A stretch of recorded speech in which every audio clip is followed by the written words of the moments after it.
आप अपनी मंजिल की तरफ तेजी से बढ़ना चाहते हैं तो हमेशा अकेले चलना सीखें। लेकिन अगर आपकी मंजिल बड़ी है, रास्ते दुश्वार हैं और आपने कुछ एक्स्ट्रा ऑर्डिनरी अचीव करना है, तो आपको लोगों को साथ लेकर चलना पड़ता है। इसीलिए आज मैं बात करूंगा टीम बिल्डिंग के ऊपर। टीम बिल्डिंग सिर्फ बिजनेस में जरूरी नहीं है, आपकी पर्सनल लाइफ में, आपकी सोशल लाइफ में, आपकी फैमिली लाइफ में, या किसी भी ऐसी जगह के ऊपर जहां पर आपको लोगों को साथ मिला के चलना है। आपके लिए जरूरी है कि आप टीम बिल्डिंग के बेसिक प्रिंसिपल्स जानते हो। आपको पता हो कि कैसे लोगों की स्ट्रेंथ को आइडेंटिफाई किया जाता है, कैसे लोगों के पोटेंशियल को आइडेंटिफाई किया जाता है और उस पोटेंशियल को कैसे परफॉर्मेंस में कन्वर्ट किया जाता है। तो इसलिए आज मैं बात करूंगा टीम बिल्डिंग के ऊपर, कैसे आप अपनी ऑर्गेनाइजेशन के लिए हाई परफॉर्मिंग टीम तैयार करेंगे। वो क्या प्रिंसिपल होंगे जो आप फॉलो करेंगे, जिनसे आप लोगों के पोटेंशियल को कैश कर सकते हैं और एक बड़े गोल को आप अचीव कर सकते हैं। शुरू करते हैं अपनी वीडियो को और सबसे पहले हम लीडरशिप के ऊपर बात करेंगे। किसी भी टीम बिल्डिंग में सबसे बड़ा की रोल एक लीडर का होता है। एक लीडर के अंदर अगर क्वालिटी नहीं है लोगों को इकट्ठा करने की, एक लीडर के अंदर अगर लोगों को साथ मिला के चलने का पोटेंशियल नहीं है, एक लीडर अगर आइडेंटिफाई नहीं कर सकता किसी पर्सन का ट्रू पोटेंशियल, और एक लीडर अगर किसी पोटेंशियल को, किसी रॉ पोटेंशियल को कैश करके उसे परफॉर्मेंस में कन्वर्ट नहीं कर सकता, तो वो कभी भी लोगों को अपने साथ मिला के नहीं चल सकता। तो अगर हम लीडरशिप की बात करें तो सबसे पहला प्रिंसिपल होता है एक लीडर का एक क्लियर विजन का होना, और उस विजन के साथ एक ऐसे कॉमन पर्पस का होना बहुत जरूरी है जिस पर्पस के साथ वो लोगों को अलाइन करेगा और एक लॉन्ग विजन के साथ लोगों को अपने साथ चलाएगा। आप डेली लाइफ में जो भी फैसले करते हैं या डेली लाइफ में आपकी जो भी हैबिट्स हैं, उनका लॉन्ग टर्म इम्पैक्ट क्या होगा। अगर आप एक क्लियर, एक ब्रॉड विजन के साथ इन चीज़ों को देखते हैं, एक लीडर के ऊपर एक तीसरी आंख ओपन हो जाती है जिसको हम सेल्फ एनालिसिस कहते हैं।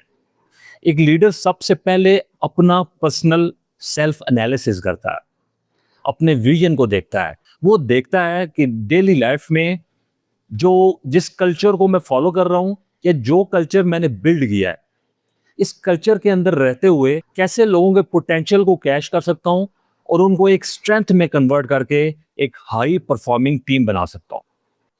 अगर आपको किसी इंसान को अपने साथ में लाके चलना है और आप सोचते हैं कि आप एक अच्छी सैलरी देकर किसी को अपने साथ चला सकते हैं, तो ये आपकी बड़ी गलतफहमी है। और अगर आप ये सोचते हैं कि लोग आपके साथ लॉयल होंगे, तो ये भी आपकी एक बड़ी गलतफहमी है। लोग हमेशा अपने मफादात के साथ लॉयल होते हैं। अगर लोगों को किसी काम में अपना फायदा महसूस ना हो, तो आपके गोल के लिए कोई भी पर्सन आपके साथ कभी शामिल नहीं होगा। तो अगर आपने लोगों को साथ मिला के किसी गोल को अचीव करना है, अपने पर्सनल गोल को अचीव करना है, तो आपको एक ऐसा कॉमन पर्पस डिफाइन करना पड़ेगा और क्रिएट करना पड़ेगा। एक ऐसा पर्पस जिसमें लोगों को आपकी कामयाबी में अपनी कामयाबी नजर आए। एक ऐसा पर्पस जो लोगों को मेंटल क्लैरिटी दे सके। वो जो भी काम करने वाले हैं उसमें उनकी ग्रोथ होगी। जो गोल वो अचीव करने लगे हैं उसको अचीव करने में उनके अपने गोल अचीव होंगे। अब हम लीडर के बाद लोगों की बात करते हैं। कैसे आप अपनी ऑर्गेनाइजेशन में सही लोगों को आप शामिल करेंगे। सही लोगों का मतलब कभी भी स्किल्ड लोग नहीं होते। सही पर्सन का मतलब ये होता है कि जो पर्सन आप हायर करने जा रहे हैं, सबसे पहले उसका माइंडसेट कैसा है। क्या वो अपनी गलतियों को ऑन करता है, क्या वो रिस्पॉन्सिबिलिटी लेता है अपने काम की, अपने एक्शन की, अपनी सोच की। उसके बाद क्या जो पर्सन आप हायर करने जा रहे हैं उसकी लर्निंग स्पीड कैसी है, वो कितनी जल्दी चीज़ों को सीखता है और उनको अप्लाई करता है। अगर आप किसी पर्सन को हायर करने जा रहे हैं तो उसमें आप ये भी देखते हैं कि उसका एटीट्यूड कैसा है। सक्सेस के अकॉर्डिंग उसका क्या एटीट्यूड है। क्या वो मानता है कि वो अपनी ज़िंदगी में सक्सेसफुल हो सकता है। क्या वो मानता है कि वो आपके बिजनेस में, आपकी टीम में एक सक्सेसफुल रोल प्ले कर सकता है। क्या वो कंट्रीब्यूशन के ऊपर बिलीव रखता है? ये सक्सेसफुल एटीट्यूड होना किसी भी पर्सन के लिए बहुत ज़रूरी है। अगर कोई इंसान अपने माइंड में सक्सेसफुल नहीं है तो वो कभी भी आपकी सक्सेस में कंट्रीब्यूट नहीं कर सकता। तीसरी चीज़ जो बहुत इंपॉर्टेंट होती है टीम बिल्डिंग में, वो कम्युनिकेशन होती है।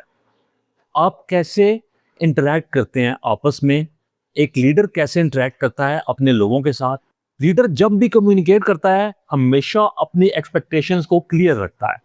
लीडर एक ऐसा कम्युनिकेशन सिस्टम डिज़ाइन करता है अपनी टीम के अंदर, जिस कम्युनिकेशन सिस्टम में लोग आपस में इंटरैक्ट करते हैं, एक दूसरे की स्ट्रेंथ्स का फ़ायदा उठाते हैं और एक दूसरे की स्ट्रेंथ में कंट्रीब्यूट करते हैं।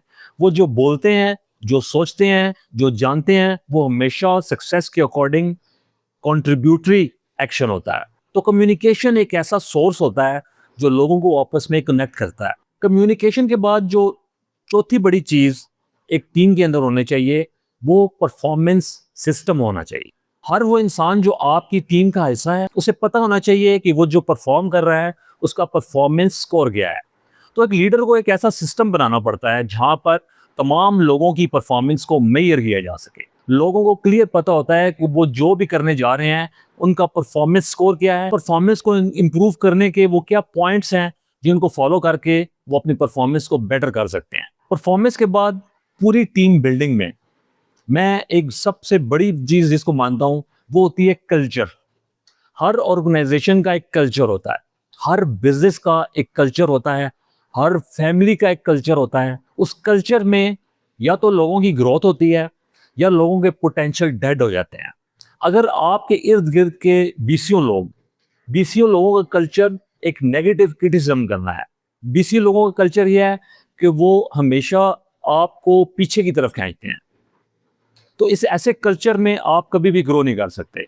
आपके अंदर कितना भी पोटेंशियल हो, आप कितने भी स्किलफुल हो, या आप अपने अंदर कितनी भी पर्सनल स्ट्रेंथ रखते हो, अगर आपका कल्चर नेगेटिव है तो आप कभी भी आगे नहीं बढ़ सकते। तो ये कल्चर डिसाइड करता है कि उसमें रहने वाले लोगों को कितनी आज़ादी मिलेगी, उसमें रहने वाले लोगों के माइंडसेट किस तरीके से डेवलप होंगे, क्या वो गुर्बत में सारी ज़िंदगी गुजारेंगे या वो कल्चर अलाउ करता है अपने पोटेंशियल को जानने का, अपने पोटेंशियल को कैश करने का, उस पोटेंशियल के अकॉर्डिंग ज़िंदगी में परफॉर्म करने का।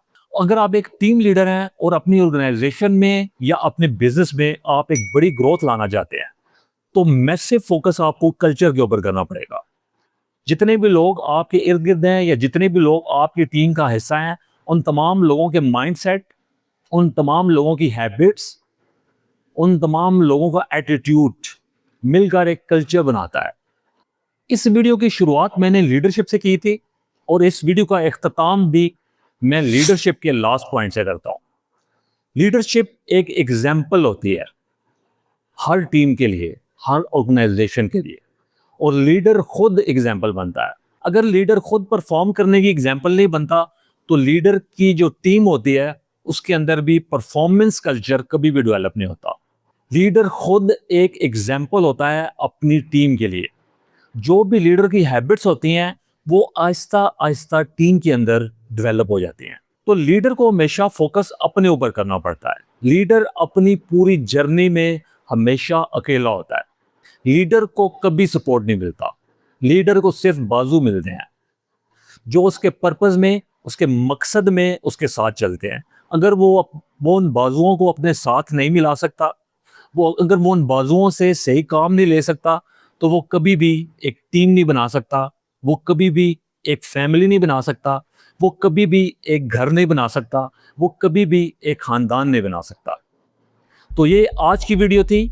मैं उम्मीद करता हूँ इस वीडियो से आपको बहुत कुछ सीखने को मिला होगा। मैंने एक ब्रॉड पर्सपेक्टिव के साथ बात किया है लीडरशिप के ऊपर, टीम मैनेजमेंट के ऊपर और एक पर्पस डिफाइन करने के ऊपर, जिसको डिफाइन करके, क्रिएट करके आप लोगों को अपने साथ में लाएंगे और एक बड़े मकसद में सक्सेस को अचीव करेंगे। मैं उम्मीद करता हूँ ये वीडियो आपको अच्छी लगी होगी। बहुत शुक्रिया अपना कीमती टाइम देने का। Thank you so much. Allah.